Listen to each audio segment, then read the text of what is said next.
You're now watching Showbiz Snob, your daily showbiz update. Matapos nga ang mensahe ng manager na si Jam Santos ni Lolo Sir na si Sir Ronaldo Valdez, kung saan galit na galit nga ito matapos ngang ilabas ang video ng pag-recover ng katawan ni Sir Ronaldo.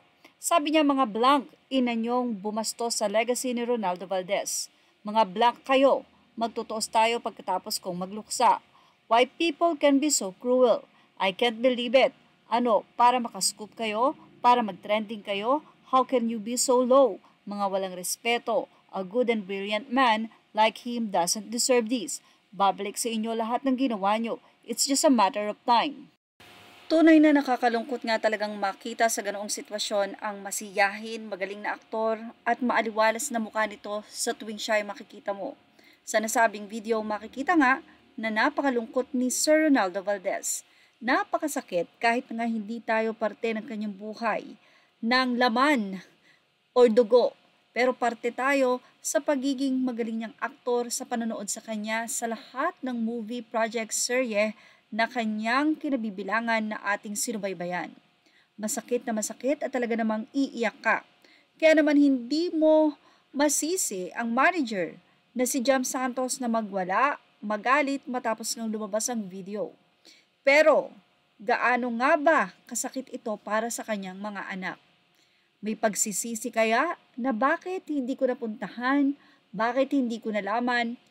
Well, lumabas na depression, anxiety ang sanhi nito. Pero may mga naniniwala pa rin na may foul play, maaaring hindi siya ang may gawa. Ang tanong ng mga netizen, matapos siyang i-cremate, na autopsy ba ang bangkay ng nasabing batikang aktor? Kung napanood ng mga anak ang nasabing video ay mas masakit para sa kanila. Tayo ngang hindi anak, nasasaktan. Gaano pa kaya sila? Sana nga daw ay may isang Catherine Bernardo sa nasabing serye ng Too Good to be True na isang nurse na tunay na nagmahal, nag-alaga at inintindi at binantayan ang kalusugan ni Lolo Sir. Bakit nga ba tila ang nangyari kay Lolo Sir ay yung nangyayari sa Too Good to be True na nag-iisa? Kaya lang nakatagpo siya ng isang nurse na tunay na magmamahal sa kanya. Huli na ang lahat sa lahat ng pagsisisi. Sana daw ay hindi na maulit ang ganitong senaryo. Masakit pero kailangang tanggapin. Ilang mga netizen ang nagtatanong pa kung ano nga ba ang tunay na relasyon ng manager na si Jam Santos kay Sir Ronaldo Valdez. Well, sa kanyang mga posts makikita natin kung gaano siya nagmamalaki bilang manager, kung gaano niya inalagaan hindi lang bilang talent, pero makikita natin ang sinseridad ng pagmamahal ni Manager Jam Santos kay Sir Ronaldo Valdez.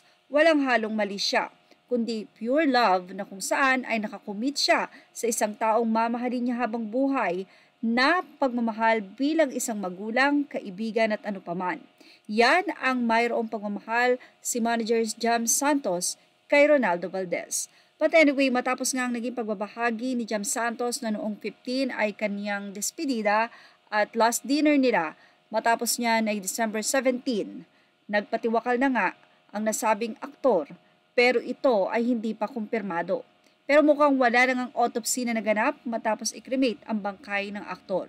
Ilang mga fans naman ni Sir Ronaldo Valdez ang nangihingi na sana daw ay matugunan kung ano nga ba ang tunay, kung ito nga ba ay pagkitil ng sarili niyang buhay o may ibang gumawa nito.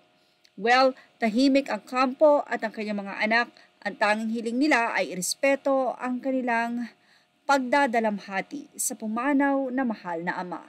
Yan ang ating Showbiz Snob update. Images are all credit to the rightful owners and thank you for watching Showbiz Snob.